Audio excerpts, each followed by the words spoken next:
to TemeculaWineTV.com.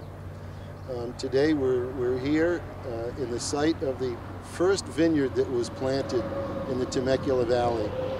And that vineyard was planted in 1968 by Vince and Audrey Cilurzo, who are here with me today in the original spot of the planting.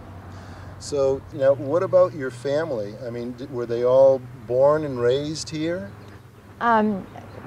Yeah, Shannon was born up in Hollywood before we moved down here, but she was just a baby, and then Vinny was born down here, and now Shannon and her husband have a winery in Oregon, and Vinny, somewhere along the line, we don't know where he went wrong. He started to be interested in high-end craft beer, so he's now a craft brewer, and he's one of the top craft brewers in the United States. So we're not quite sure, but anyway, it's wonderful to have, you know, good quality wine and good quality beer from your own family. Yeah, so, yeah, that's great. Now we're very, very proud of both of our children and their spouses. So.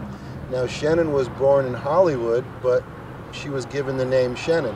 Yeah, but we already had the vineyard, and we're planting the, In fact, we wrote a book on the history of the Temecula wine country, and I don't know if you can take the picture, but we have a picture of Shannon standing next to a post that has Chenin Blanc on it, and here she is at about, 2 years old. Yeah. And so she's always been very proud of her name. She just, and people call her Shannon, and she'll say, "No, my name is Shannon." And the word Shannon, I think I said, means a strong vine. So that was apropos because she's a strong woman. So what do you think of the change in the evolution that you started here in Temecula? When we started the winery in what, 1978? 78. There were 3 wineries here. There was Callaway, Mount Palomar, and us. And somewhere along the way, Ely Callaway made some red wines that really weren't very good. Ely Callaway, being a marketing guy, said, "It's too hot here to make good red wine," which is really not true. And now for sure everybody knows it's not true. But at the time, people would go to Callaway first, Mount Palomar. They'd come to our winery, and we made nothing but red wine. And some guys one day said, "But Ely Callaway said you can't make good red wine here." I said, "No, he told us that he can't make good red wine, and he's mad at us because we won't show him how." So we made kind of a joke out of it. But as years went on, people planted different varieties, and it really, the reality is that red wine does beautiful. Our Petit Syrah used to win more awards than any other red wine around here. So. Now, did you sell in the stores, or did you sell primarily out of the winery tasting room? We did both. We had distributors, and at one time we had distributors all over the country. So we were beginning to do pretty good. And so, is there anything else that you want to, any other stories that you want to talk about? We could tell you all kinds of stories all day long. We've got a whole... He only wants to know about wine.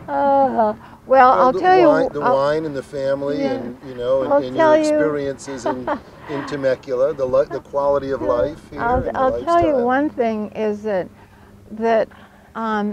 the county of Riverside did not take the wine country very seriously in those early days.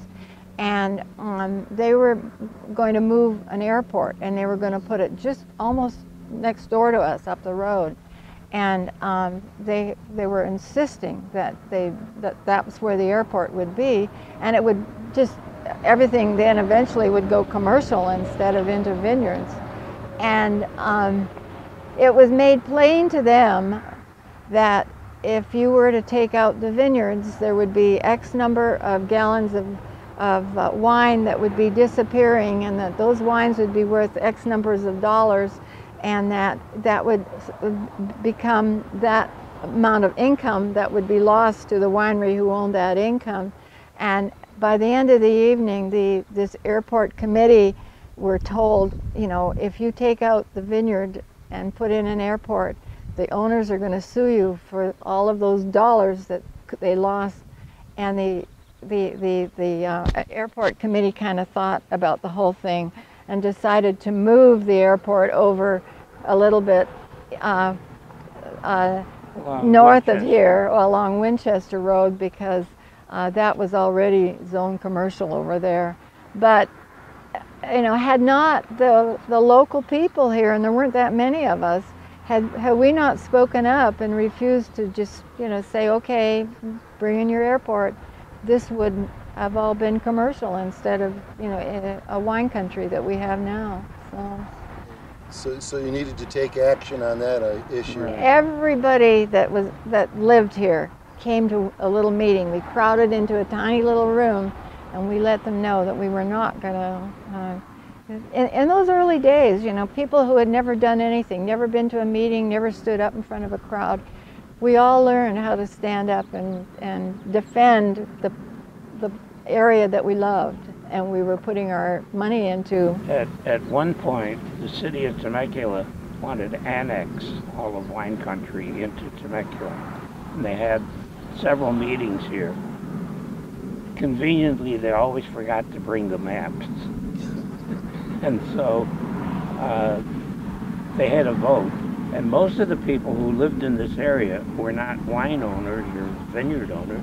They were people who lived this way and wanted to live like this. So that got pushed down. Yeah, we're not in the sphere of influence of Temecula, just because we just knew that eventually we would be gobbled up and become subdivisions. And so, so that's one thing that's kept this rural out here. So.